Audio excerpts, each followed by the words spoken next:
I'm the introducer, so that's. Thank you all for coming today. My name is Tracy Holloway. I know many of you. And it's really a pleasure to introduce Peidong Wang, who is a senior undergraduate here in the Atmospheric and Oceanic Sciences Department.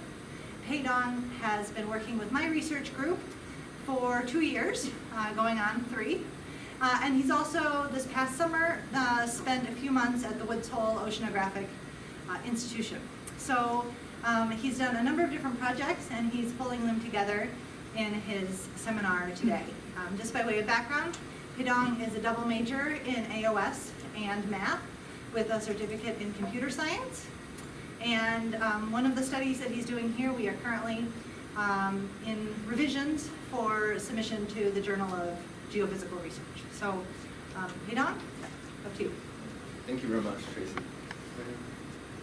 Thank you very much. I'm really glad I can be here to kind of share my research project I did in the past 2 years. And the topic of my research is today's presentation is linking atmospheric chemistry to climate change. But actually, it's kind of 2 different projects I did. As Tracy mentioned, I started with research with her 2 years ago, and I was looking at satellite observation of formaldehyde in the United States and comparing with the ground measurement. And then this summer, I was in Hui, where I did some climate-related research. And then starting this senior, I'm kind of combining the chemistry and climate in the next year for my research. So for the first project, is the ambient formaldehyde over the United States from ground-based and satellite observations. And the background picture I took here is a nice photo I took at Yosemite National Park. And we can see besides these really gorgeous waterfall and these nice trees and clouds, we can also see some formaldehyde. And what's more, we can also see some extra formaldehyde. And then there's a lot of formaldehyde. Actually, in the United States, in the past 10 years, 73% of the 73% of the formaldehyde directly comes from biogenic emissions, which these trees will produce isoprene. Those isoprene will react and form formaldehyde. And formaldehyde is also ranked as the #1 outdoor carcinogens in the United States, which they can increase the cancer risks. And what's worse, if there's also some nitrogen oxide in the air, which this nitrogen oxide can be produced mainly by anthropogenic emissions and then transported into these regions. And also plus some solar radiation, it will also form ground level ozone, which is also another really severe air pollutant in the United States. And there's many studies on the ground level ozone. And actually here there's the Lake Michigan ozone study, which they study how the transport of ozone from Chicago, these polluted areas, to Sheboygan. Because there's many counties in the United States, they do not even pass the ozone standard. And my motivation to study this project is that in 2015, there's a paper from Lok Lomsal, and he's comparing the ground measurement of nitrogen dioxide and comparing directly with satellite observation the vertical column density of nitrogen dioxide. And he compares that, and his study looks at comparisons and indicates that in the past 10 years or so, there's a sharp decrease in the nitrogen dioxide because there's really success mitigation efforts. So my motivation to study this project is that if I can see similar trends either increasing or decreasing, but in a high correlation between ground and satellite observation of formaldehyde. The data I'm using in this study, the ground measurement I'm using is the AQS, Air Quality System from EPA. And they have roughly 300 sites that collect formaldehyde from the year I'm looking at, which is from 2006 to 2015. And because there's so many they're so scarce on their measurement frequencies, and we're only using stations with greater or equal to 12 samplings per every season, and continuously from 2006 to 2015. And by looking this way, there's only 47 of the sites that meets this standard. For the satellite observations, we are looking at the ozone monitoring instrument, OMI, from NASA. And OMI is on board a polar orbiting satellite, which passes the United States in the early afternoon at around 1 o'clock. And we also oversampled the level 2 OMI product to level 3, which have a better resolution and can further compare with the CMAP model runs our group is doing. So this is how the formaldehyde from satellite look like in the past 10 years. And also we have overlaid all these ground measurement stations as these black markers. And our study is to look at 4 different regions, the Western United States, Midwest, Northeast, and Southeast, and to look at different behaviors in each of these regions and compare with ground and satellite observation. But before we started, there's a problem encountered by OMI instrument, which is a significantly instrumental degradation. Actually, there's some papers pointed out they are looking at the remote Pacific area in the northern hemisphere and in the southern hemisphere in these 2 regions, where we do not expect to have an increase in formaldehyde interannually. But actually, they found out that these seasonal cycles, they kind of increase, especially there's a sharp increase after 2009. So they kind of infer this as the instrumental degradation, because OMI was launched in 2004, and its mission was supposed to end roughly at 2009, but it's currently running, and there's definitely some aging issues encountered. And there's no single solution to solve this problem. So what I'm doing here is kind of combining different papers' method, and some papers they use a linear fitted line, and some papers they use a forced order fitted line. So here, I was looking at both northern hemisphere in these blue lines, and the southern hemisphere in this region in these orange lines. And then I fitted a forced order polynomial. And also notice that in the northern hemisphere and southern hemisphere, their amount of increase in this remote Pacific region also doesn't match really well. And I'm assuming this is because in northern hemisphere, there's no terrestrial region, and there might be some formaldehyde transported from land. And then I removed this background concentration from both hemispheres. And then this black line was kind of, I assumed, as the actual degradation amount. And then I removed this amount from the OMI instrument data on every grid point in the United States. And then I started the research. And actually, before and after the correction, formaldehyde in the United States totally showed different things. Before correction, this is for winter, spring, summer, and autumn, and this is the same for different seasons. We can see that this is the percent change from 2006 to 2015. Actually, before correction for aging issue, most of the United States shows an increase in formaldehyde in their vertical column density. But after the correction, most regions show decreasing amount. So this is, before and after correction, they just show totally different stories. And then we look at the interannual trends at the AQS stations, and then the OMI satellite co-located at these stations. And this is from Midwest, Northeast, West, and Southeast. The blue color here indicates the AQS, the ground measurement. And then the yellow color there, the light yellow color is the OMI before correction for aging issue. And the red color here is the OMI after for correction, the aging issue. And the first glance is that their OMI and AQS show really strong seasonal variations. And their seasonal variations correspond with really well. But for these dotted lines, the simple linear regression line, they kind of show a really weak signal for this 10-year period. Do you mind going back one slide? Yep. Those vertical streaks, like Texas, Mexico, what's going on there? Yeah, I'm also pretty curious about these strips because we're using WIPS, a horizontal interpolation program, to oversample. It could be due to the software, and also it could be due to some other issues that I haven't looked at.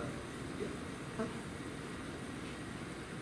So then we look at the data here from this is the increase in their linear regression line. We see that in most regions except Southeast, there's a 10 to 20% increase in the formaldehyde from ground measurement.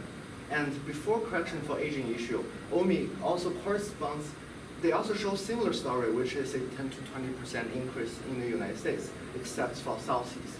And after correction for the aging issue, OMI just show decreasing amount, and AQS shows this increasing amount, and they show totally different stories. So it doesn't agree really well. And the problem we're thinking is that because this is really strong seasonal cycles, and those seasonal cycles might also interfere those linear regression line in their interannual trends. So what I did, this is what I did just last week when I was taking a shower. I thought about this way of extracting those seasonal cycles. And this way, it's kind of a signal processing way. We use the ensemble empirical mode decomposition. This is the method that typically, this is an envelope to curves for their, to looking at their maximum and the minimum. So this is the AQS original data, and this is the OMI original data in solid line and dashed line for OMI before correction. Then it finds these minimum and maximum, and then it extrapolates those signals.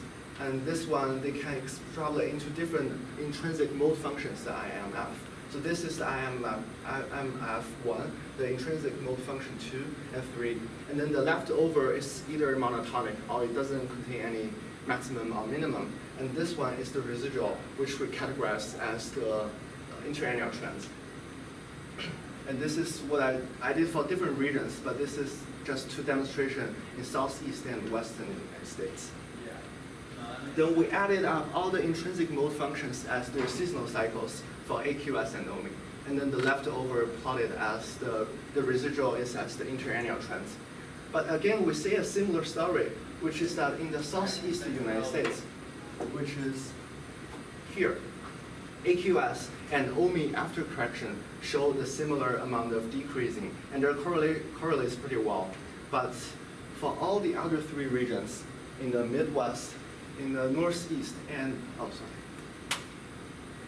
in all the other three regions, Midwest, Northeast, and West, OMI after correction for aging issue indicating increasing trend, indicating decreasing trend, and AQS indicating increasing trend. So there's still some discrepancies before and after correction.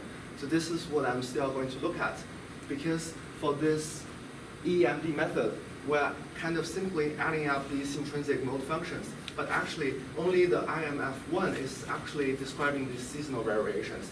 But the two other signals, they kind of describing a lower frequency. Because I just did this last week, so I might also explore the sensitivity, maybe adding up these two mode functions and these three, and comparing with the intrinsic mode function 1 to test out these sensitivities.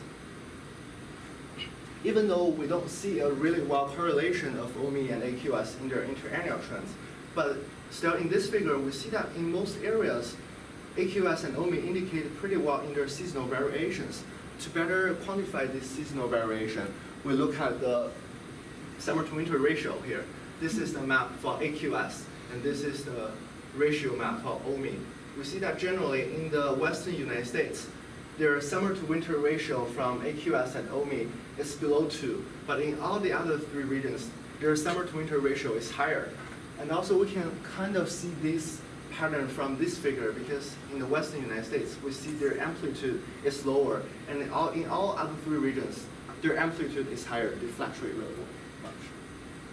And also worth noting is that in the Western United States, the summer to winter ratio in AQS and in OMI, their interquartile range is pretty much the similar.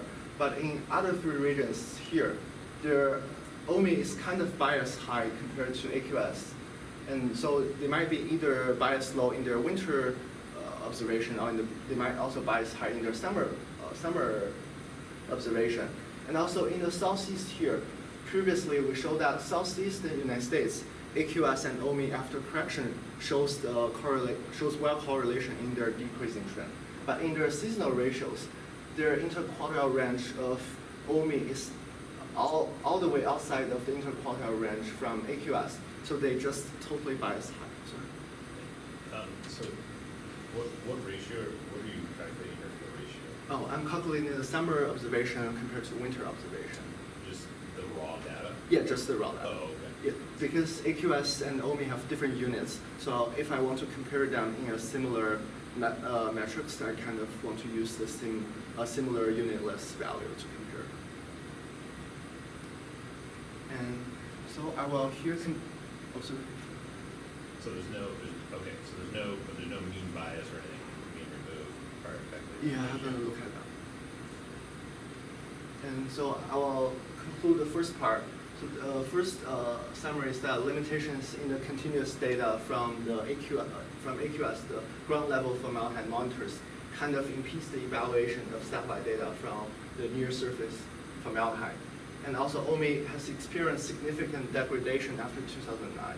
And formaldehyde interannual trends show totally opposite stories before and after correction for aging issue. And also, OMI fails to agree with AQS under interannual trends for most United States, but they capture seasonal variance pretty well. And I'm wondering if there's any quick questions. Is there a plan to replace OMI?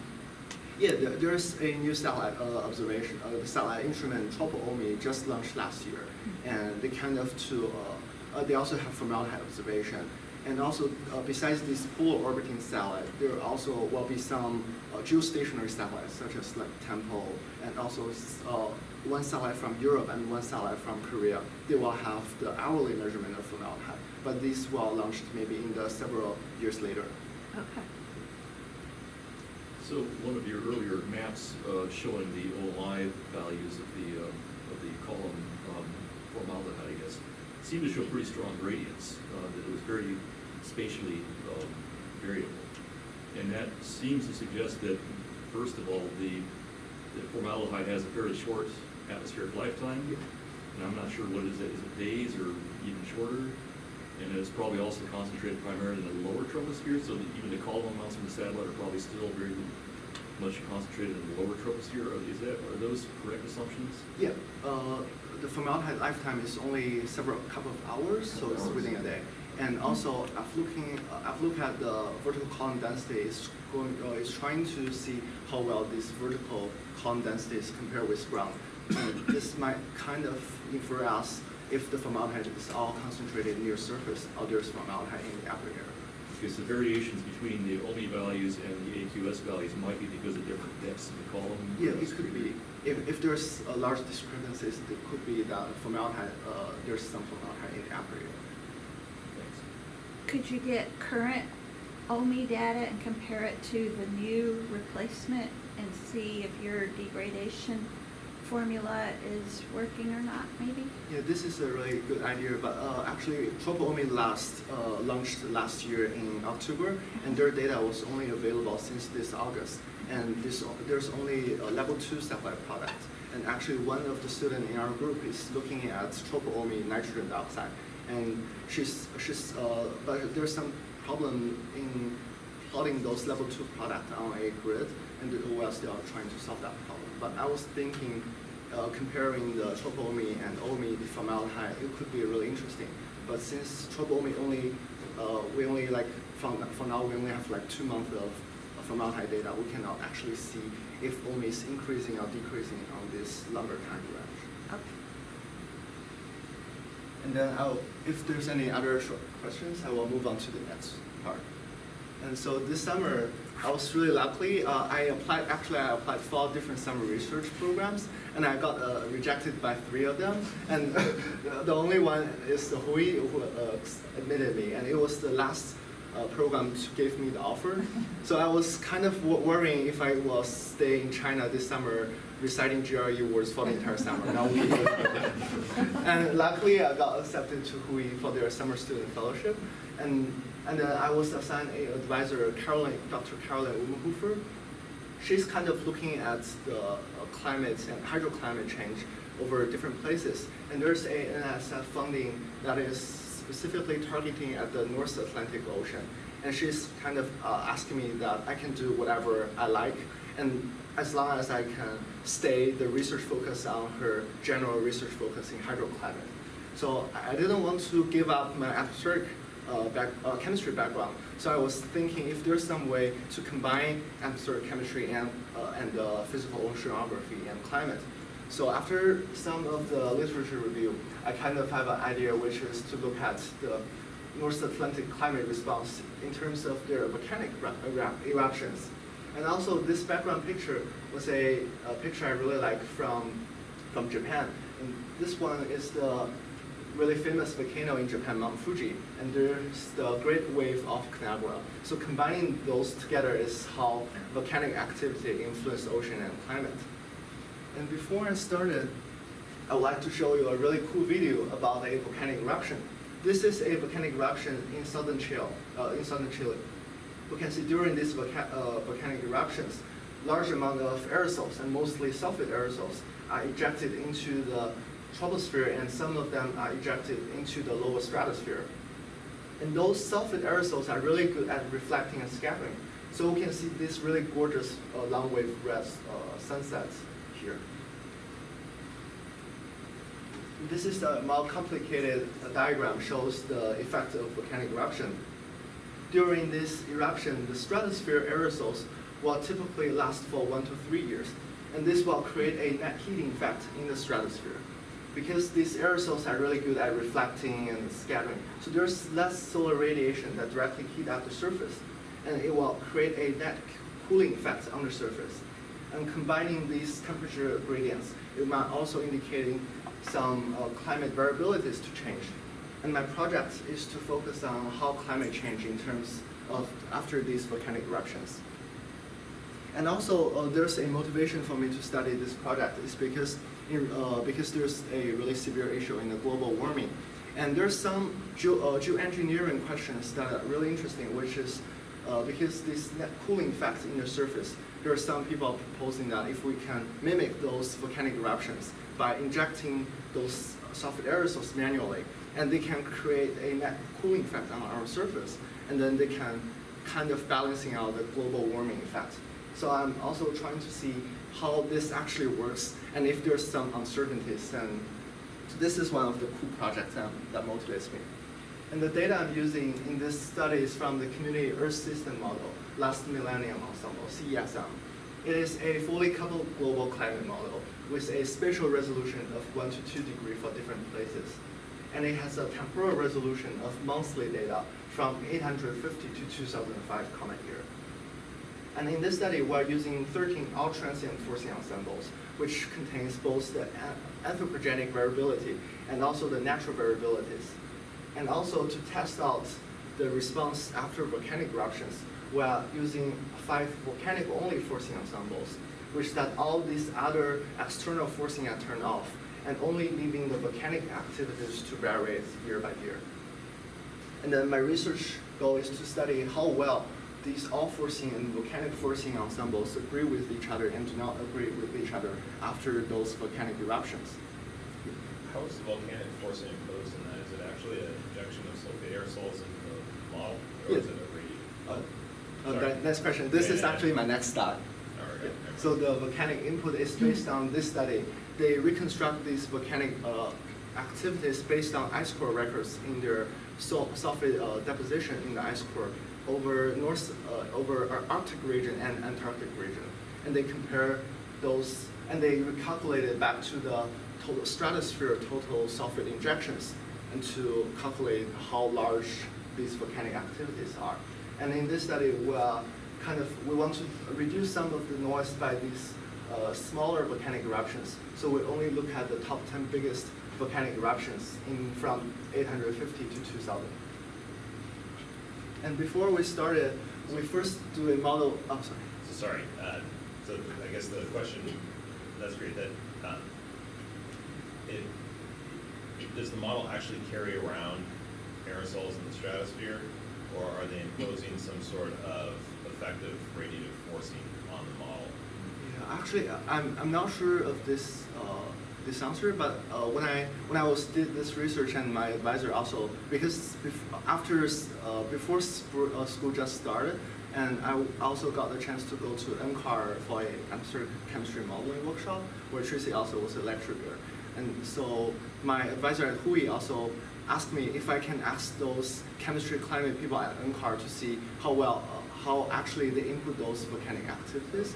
And I actually asked 2 persons, and they are not really familiar with the Last Millennium Ensemble. They are working on other projects, and they say for the CESM1, they kind of, so they input these volcanic activities continuously, like if there's one volcanic eruption in year maybe 1850s, and then they input this amount of sulfate aerosols continuously every month in that year to the model. So it does So I carry guess around there's the actual aerosol. yeah. So I guess there's aerosols. Yeah. Great, thanks. And then here's the model validation we did before we started using CESM. And this is, we compare with the 20th century reanalysis and the ERSST from NOAA.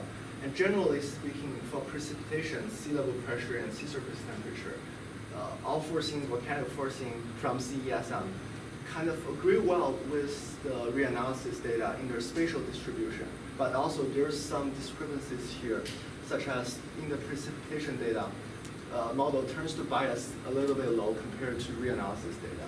And also in the reanalysis, it shows this NAO pattern, kind of a weak south-north dipole, but in model, they show a stronger dipole structure.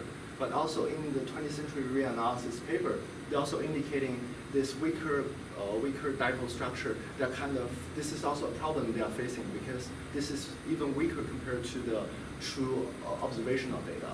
But generally speaking, CESM agrees pretty well in their spatial pattern compared to reanalysis. So we started our hypothesis. This is a schematic shows how volcanic forcing might infect the precipitation hydroclimate over Labrador. And it might look a little bit messy in the first glance, but I will introduce and I will try to explain them one by one. So we first look at the precipitation response over Labrador. And this is a map shows the precipitation anomaly integrated 2 years after those top 10% of volcanic eruptions. This is from the all forcing data and volcanic forcing data. And we see that in Labrador region here, after 2 years of each volcanic activity, we generally see lower precipitation in this area. And we are pretty curious about how this lower precipitation evolved through time. And this is a figure shows 5 years of before volcanic activity, and then 15 years after volcanic eruption. And on the y-axis shows the precipitation anomalies. And the black line here shows the control run, which is that all the external forcing are turned off, and only leaving the internal climate variability. The blue line here shows the all forcing scenario, and the red line here shows the volcanic forcing scenario. And this dashed color indicating one standard deviation, because we're averaging 13 all forcing ensemble and 5 volcanic forcing ensembles. Here we show that before volcanic eruption, we don't see all forcing and the volcanic forcing agree with each other. But during the volcanic eruption year, we see a sharp decrease in the precipitation in both forcing, and their degree of magnitude is almost identical. And this also continues to the first year after eruption, indicating there's two, and then in the third year, these two forcing begin to recover back to its initial stage. And after that, these two forcing begin to fluctuate differently because volcanic forcing might not be the dominant forcing after 3 years of volcanic eruption. But when we look at their low frequency trend, both forcing indicating a generally slowly recovery trend after this volcanic eruption. And this dry period is kind of lasting for around 10 years for precipitation in both forcing to get back to the initial stage. Can you explain how you decided which volcano you're using, or are you saying all of them, or? I'm looking at the top 10 biggest volcanic eruptions based on their sulfate. So one at a time, or all averaged, or all totaled, or what? They're all average. All average? Yeah. Okay.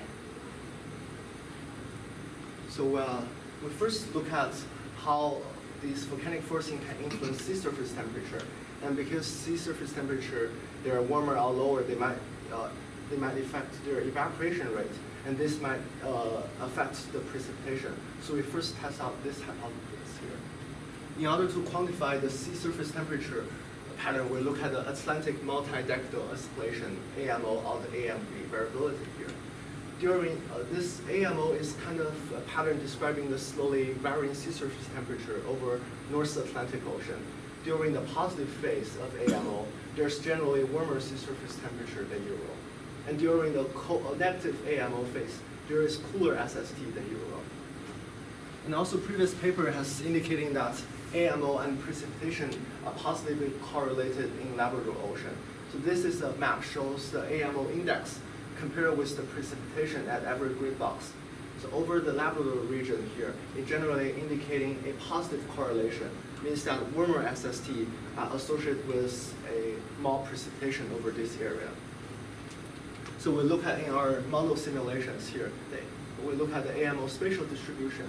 This is again 2 years after volcanic eruptions in all forcing and in the volcanic forcing scenario. We see that there's generally a global cooling effect, and also over the North Atlantic Ocean, there's also negative AMO corresponding after those volcanic eruptions. And these dotted area are indicating statistical significance at the 90% confidence level. And also we look at the box plot here. The first column shows the all years, their AMO index, which is around 0 because these positive and negative AMO begins to balance each other out when we look at the entire time period from 850 to 2005. And this is 2 years after global volcanic eruptions, 2 years after northern hemisphere volcanic eruptions, and 2 years after southern hemisphere eruptions. And we generally see that after each of these eruptions, there's a negative AMO being found after those eruptions. And again, we also look at the response time of sea surface temperature. We see that there's a really sharp decrease in temperature, sea surface temperature, compared to both forcing. And these forcing are almost identical in their decreasing trend and also in their magnitude, indicating that volcanic activity might be a dominant forcing in the all forcing scenario. Here we see that 5 years before volcanic activities, these two are kind of around their 0 AMO line. And then during the volcanic activity year, these two forcing begin a sharp decrease in their sea surface temperature. And the maximum response is the first year after volcanic eruption. And then they begin to recover back in their second year. And then in their low frequency trend, they kind of show almost 15 years of recovery trend from the negative AMO back to the initial state. And again, we look at the volcanic forcing in affecting the sea level pressure, because we're thinking if these different aerosols in different layers can increase or decrease the temperature, they might change the geopotential height and further influence the sea level pressure. And these cyclonic and anticyclonic winds might also change precipitation. To quantify this, we look at the North Atlantic oscillation, NAO. This is a pattern that mainly describes the wintertime sea level pressure anomaly over North Atlantic Ocean, and it's a dominant pattern.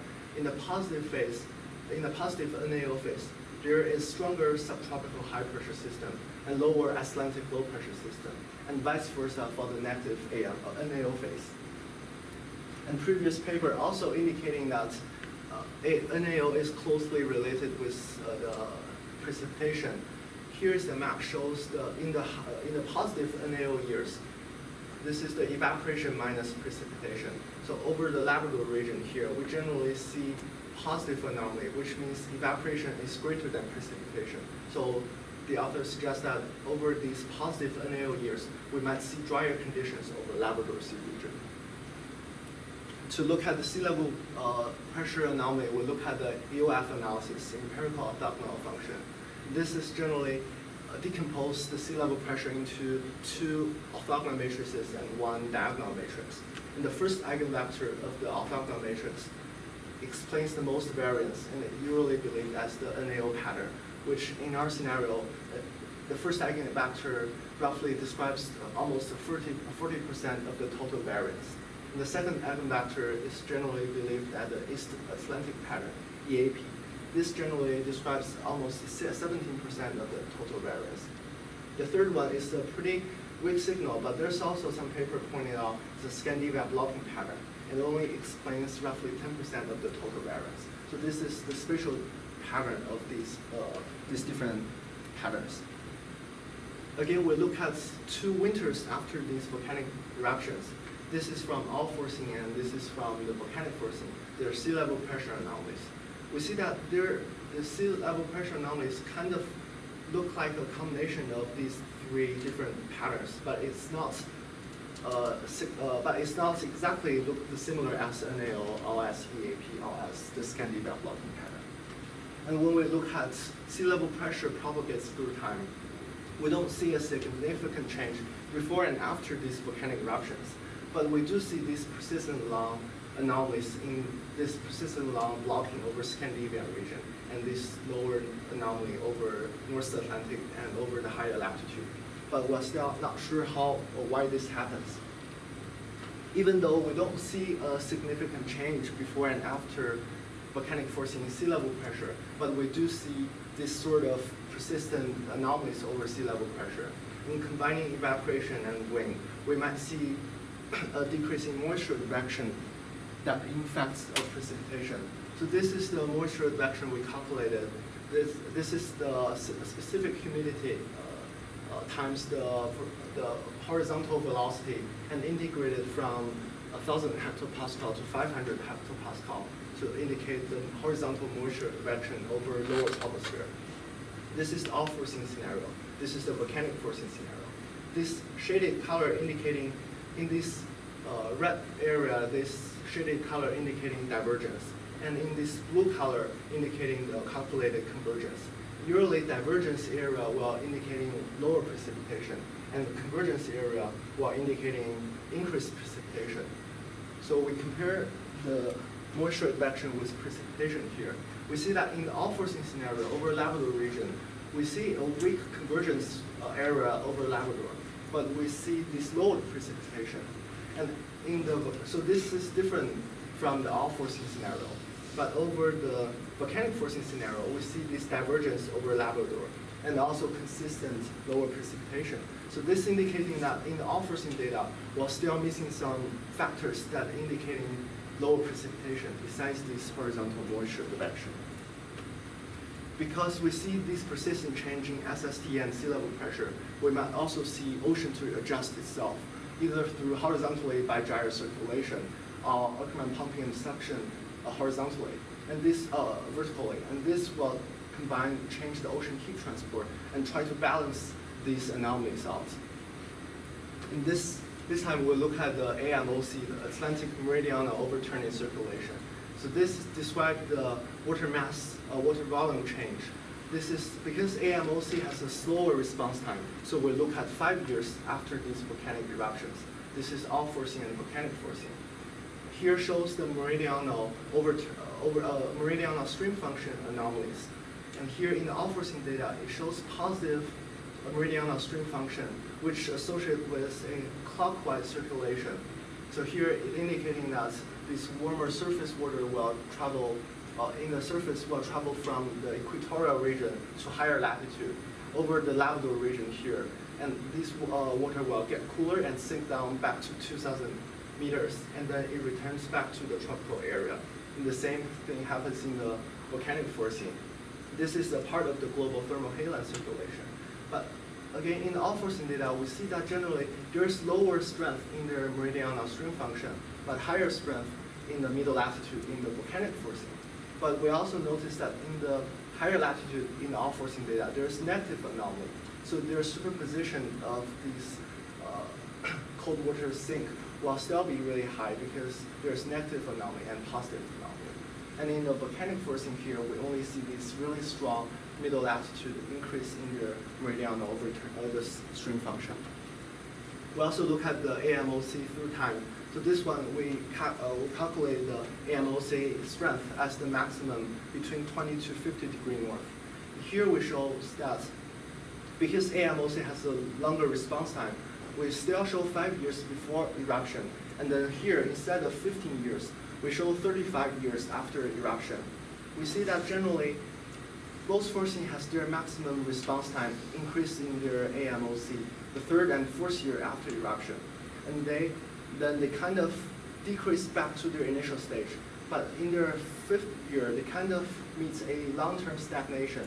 And this period kind of lasts for around 20 years of stagnation. And during this stagnation time, their strength is in the AMOC is still higher than their strength before volcanic eruption.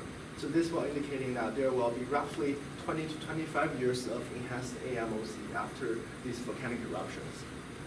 And this makes sense because we see a lower precipitation and a lower SST, and this ocean try to adjust by increasing the amount of the warmer surface temperature from tropic to the higher latitude, and this will kind of brings the sea surface temperature back to their normal stage and tries to balance out their precipitation.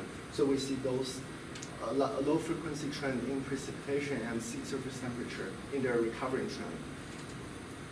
And here's the summary for part 2, where we observe a 10-year period with lower precipitation over Labrador following those top 10% volcanic eruptions, and 15 years period of negative AMO after eruptions.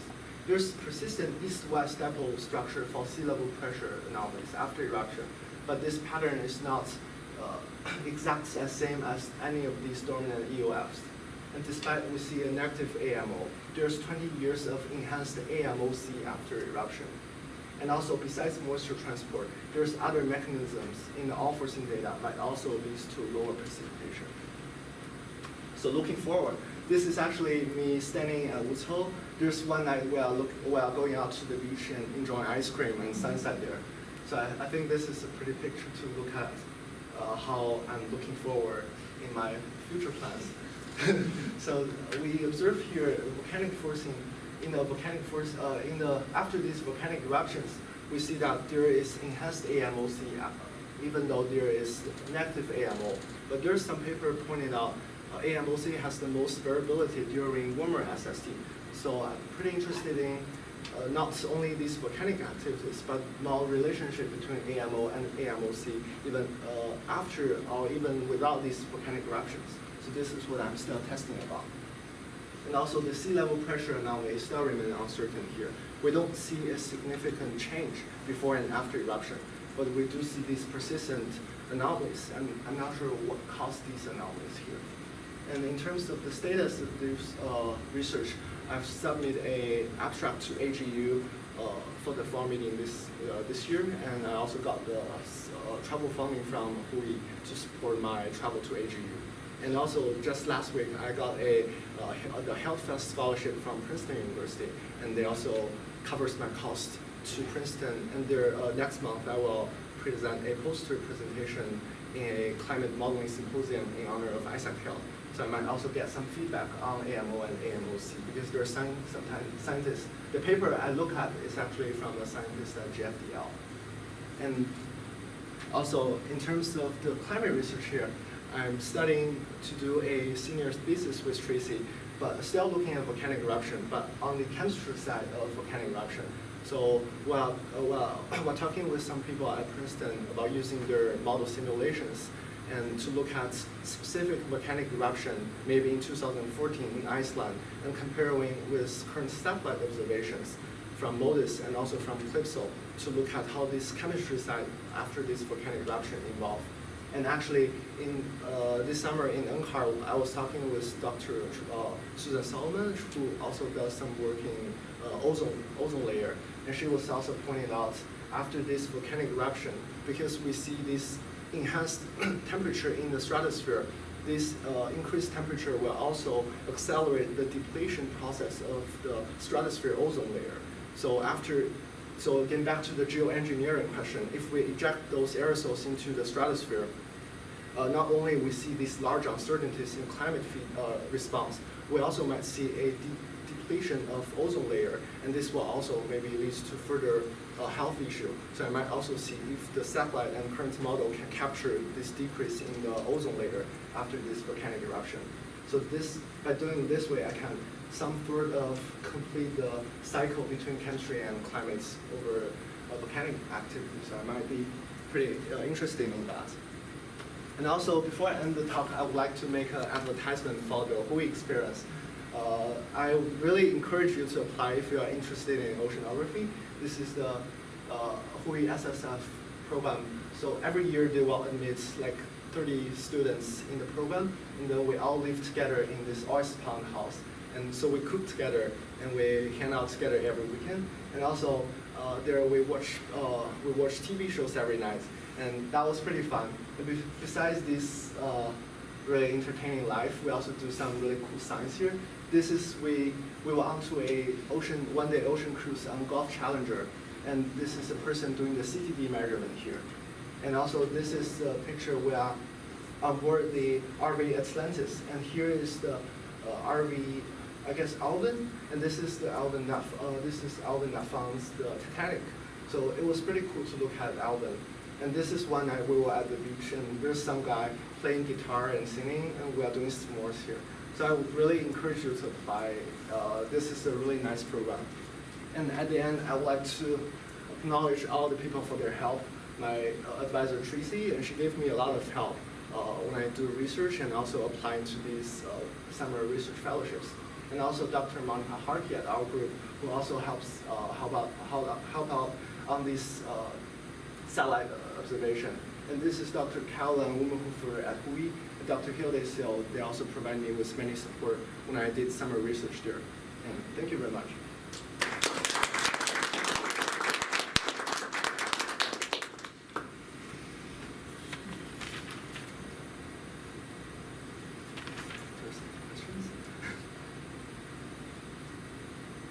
So there are really different scales, looking at the U.S. and even individual monitors, and then going to these larger scales. Do you feel like is there anything that you've learned from doing both of these projects together that you wouldn't have learned from doing one or the other? Or like, are there sort of lessons learned from combining the two different projects so far? Yeah, I feel like doing these two different directions kind of feel like two different things when I first do it. But then later on in the research, I felt like there's something that's sort of connected. It's kind of like how universe is sort of all connected together in some sort of ways. So when I'm looking at the climate response, I'm also thinking about the chemistry side. And when I do the chemistry research, I also use some of the techniques I learned somewhere at UI. So this is kind of like all combined together some sort of way. And also in terms of my future plans, because I'm graduating next year and I will also be applying grad schools. So I'm still thinking about grad schools that connect chemistry and climate. So I think the current models doesn't do really well in this kind of coupling process. But actually the universities are coupling together. So I think maybe from different perspectives we can know how the pitfalls in the chemistry side and pitfalls in the climate side, and then combining these together to produce better model simulations. So coming back to the formaldehyde question and looking at long-term trends in that, and maybe tying that in with the climate, if you were to see a trend over a long period of time, over the United States or wherever, could be two reasons. Either it's because the sources have changed over time, or because the sinks have changed. The rate at which the residence time might be shortened or lengthened in the atmosphere. So that could reflect changes in, I don't know, temperature or atmospheric chemistry or whatever. If you were to see a long-term trend in formaldehyde, where would you expect to find the reason for that? In the sources or the sinks or both? I would think the first order would be to the sources. There's also some paper they are looking at specific site, and they are looking at also different regions. Their sources might have a huge impact on their formaldehyde long-term trend, but they kind of complain that actually those long-term formaldehyde trends are mostly due to these emission sources. But these emission sources might vary. In some regions, they might be due to like the wildfire, they might be due to the anthropogenic. And in some regions, they might be due to like the oil production, they might be due to other things. What removes formaldehyde from the atmosphere? Sorry. What chemical reaction removes formaldehyde from the atmosphere? I mean, just words. Actually, I'm not sure, really familiar with the chemistry reactions. Okay. Sorry, I'm not sure if Tracy. Well, I think that with formaldehyde can be either directly emitted or formed, but then there's this whole series of hydrocarbon-based reactions that eventually convert formaldehyde to carbon monoxide or other hydrocarbons through formaldehyde to carbon monoxide. So oftentimes formaldehyde is used as an indicator of VOCs reacting to form ozone. So it's interesting in its own right because it's the #1 outdoor carcinogen in the United States, but it's also interesting from a chemical perspective as a marker of VOC reactivity, including with the hydroxyl radical as well as other pathways.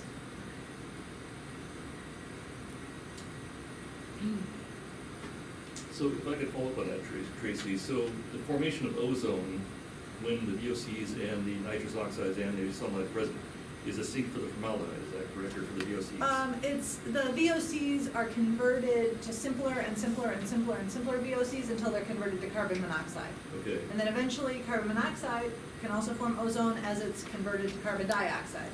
And then it's carbon dioxide and it stays around for 100 years. So the first steps of the breaking down to simpler compounds is independent of the formation of ozone and independent of the formation of...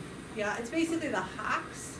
Typically, OH and HO2 cycle with each other and eat up the VOC and break it down.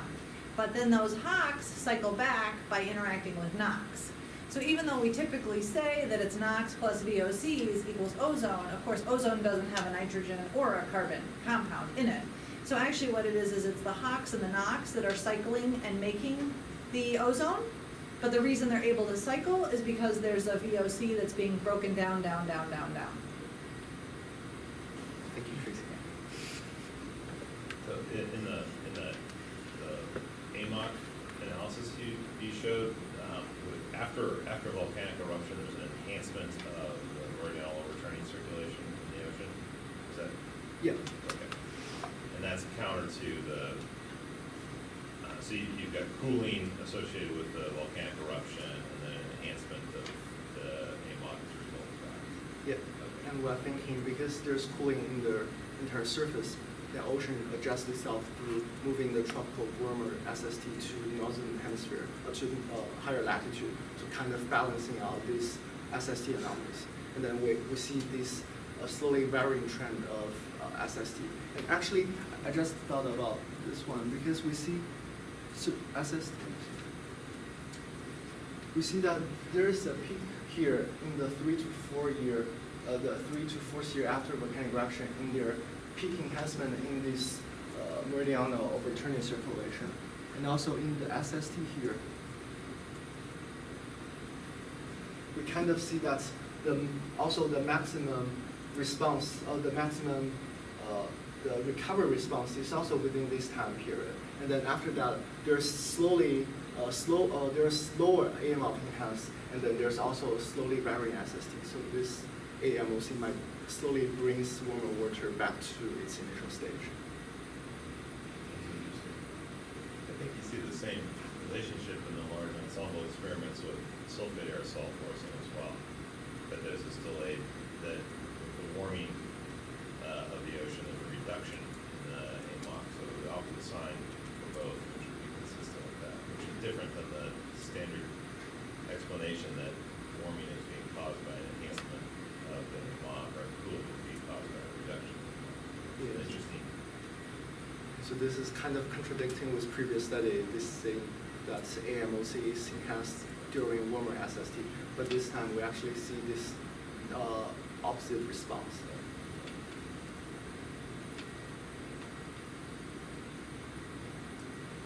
Well, let's give Peidong a hand.